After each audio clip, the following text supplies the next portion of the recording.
وَلَقَدْ يَسَّرْنَا الْقُرْآنَ لِلذِّكْرِ فَهَلْ مِن مُدَّكِرٍ۔ رسول کریم صلی اللہ علیہ وسلم جن کو اللہ تعالیٰ نے رحمت للعالمین بنایا ہے، جنہیں امام کائنات، امام الانبیاء، امام المرسلین بنایا ہے، ان کو سب سے بڑا جج تسلیم کرنا، کائنات کا چیف جسٹس تسلیم کرنا، سب سے بڑا، ان سے بڑا کوئی جج نہیں ہے۔ جب تک یہ عقیدہ نہیں ہوگا بندہ مسلمان نہیں ہو سکتا۔ اس کی دلیل قرآن نے یہ دی، اور قرآن کریم میں اس کے بارے میں جو آیت کریمہ نازل ہوئی وہ بھی سنتے جائیے گا۔ اللہ نے فرمایا فَلَا وَرَبِّكَ، مجھے تیرے پروردگار کی قسم۔ اللہ کہتا ہے رسول کو، مجھے تیرے پروردگار کی قسم، لا یؤمنون حتی یحکموک فیما شجر بینہم، مومن نہیں ہو سکتے جب تک آپ کو اپنے معاملوں میں، جھگڑوں میں جج تسلیم نہ کر لیں۔ یحکموک، آپ کو فیصل، ثالث، جج تسلیم کر لیں۔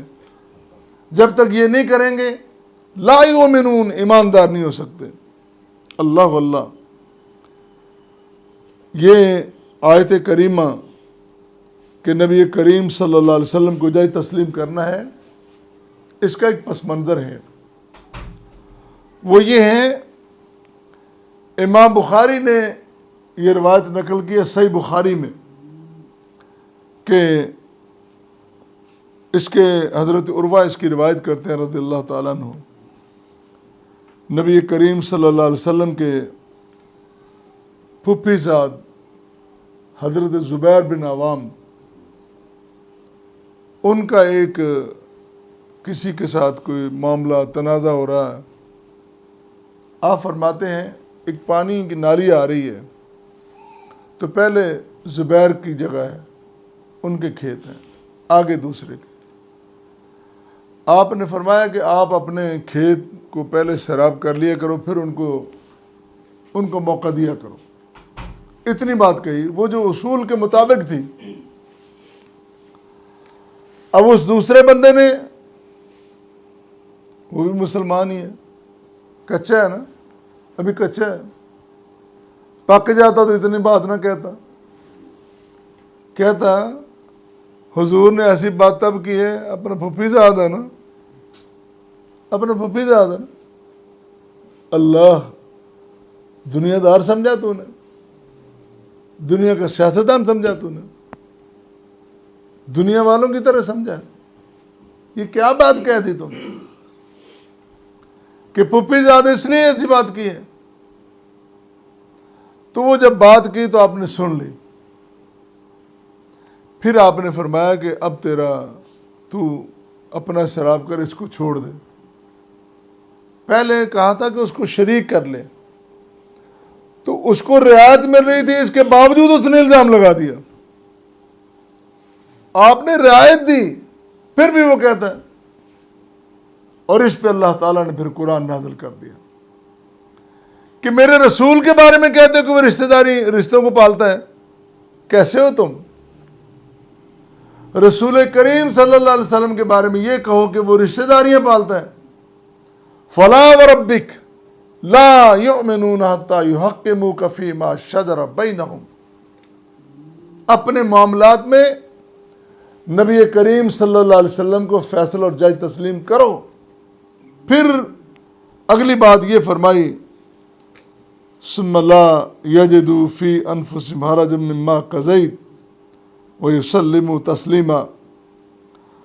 اور صرف جج نہیں بنانا، یہ جج نبی کریم رسول مجتبیٰ، رسول مصطفیٰ صلی اللہ علیہ وسلم اگر فیصلہ کر دیں تو فیصلے کے بعد دل میں تھوڑی سی بات آ جاتی ہے نا، تھوڑی سی بات آ جاتی، اگر ایسے ہوتا تو ٹھیک تھا، اگر اس طرح ہوتا، یہ بات بھی دل میں نہیں لانی۔ لا یجدوا فی انفسہم حرجا مما قضیت، اے رسول کریم آپ فیصلہ کر دیں، آپ کے فیصلے کے بعد دل میں کوئی کجی، کوئی حرج، کوئی غل محسوس ہی نہیں کرنی۔ کتنا پیارا دین ہے، کتنا واضح دین ہے۔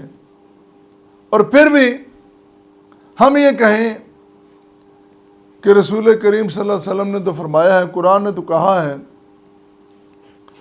قرآن نے کہا ہے الطلاق مرتان، انسان کا حق اتنا ہے کہ دو مرتبہ طلاق دے سکتا ہے۔ پہلے یہ انداز تھا، ایک دی، دو دی، تین دی، چلتا رہتا تھا کام۔ قرآن نے آ کے پابندی لگا دی، صرف 2 مرتبہ، تیسری مرتبہ دو گے تمہارا حق ختم ہے۔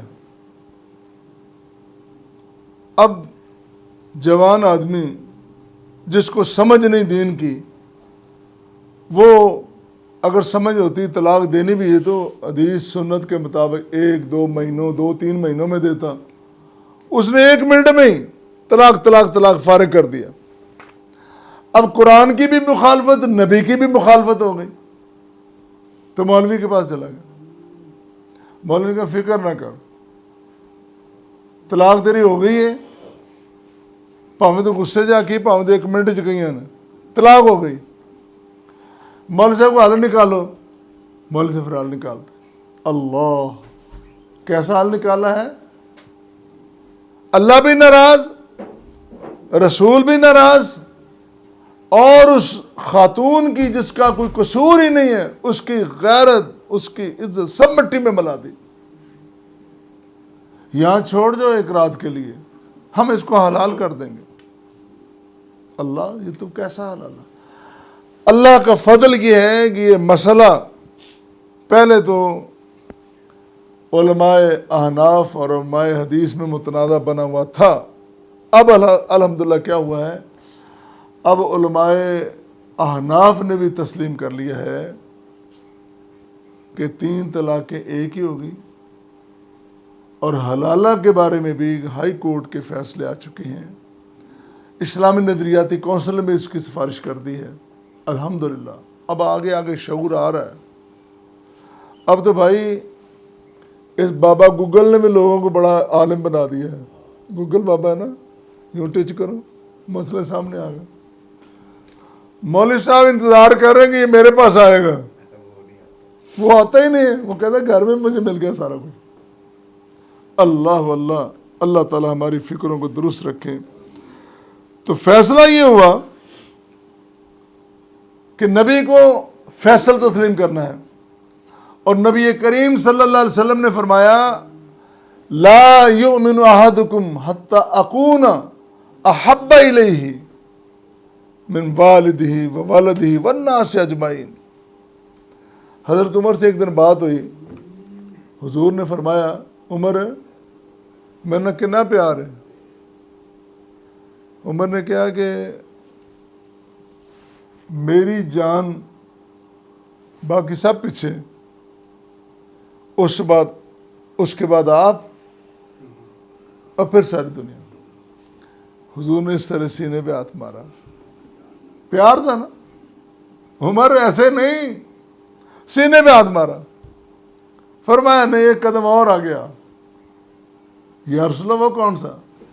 فرمایا لا یؤمن احدکم حتی اکون احب الیہ من والدہ وولدہ والناس اجمعین، جب تک میں تمہیں اپنے باپ سے، اپنی ماں سے، اپنی اولاد سے، دنیا جہان سے، مال و منال سے، ان منصبوں سے، ان شہرتوں سے، سب چیزوں سے زیادہ عزیز نہ ہو جاؤں، زیادہ محبوب نہ ہو جاؤں، ایمان ہی مکمل نہیں ہوتا۔ اللہ واللہ، اللہ واللہ، کتنی پیاری بات کہہ دی۔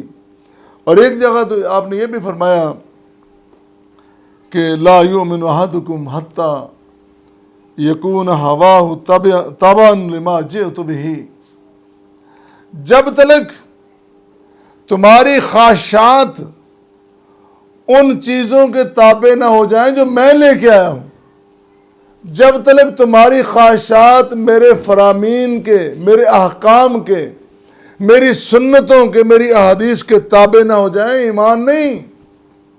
یہی بات اس آیت کریمہ میں، آیت کریمہ نمبر 64 ہے، اس میں اللہ نے فرمایا ہے، بڑی کھل کے یہ بات کہہ دی ہے، ثم لا یجدوا فی انفسہم حرجا مما قضیت ویسلموا تسلیما۔ نبی کے فیصلے کے بعد کوئی دل میں بات محسوس نہیں کرنی، من و ان تسلیم کرنا ہے، کھلے دل سے تسلیم کرنا ہے، کوئی حرج دل میں نہیں لانا ہے، اس کو تسلیم کر لینا ہے، پھر ایمان مکمل ہوگا۔ اللہ ہم تیری بارگاہ میں دعا گو ہیں، ہماری خطاؤں کی طرف نہ دیکھ، ہماری کمزوریوں، ہماری غفلتوں کو دور کرتے ہوئے ہم پہ رحم فرما، اور ہمیں قرآن و حدیث کی سمجھ عطا فرما، پھر ہمیں اس پر عمل کرنے کی توفیق عطا فرما۔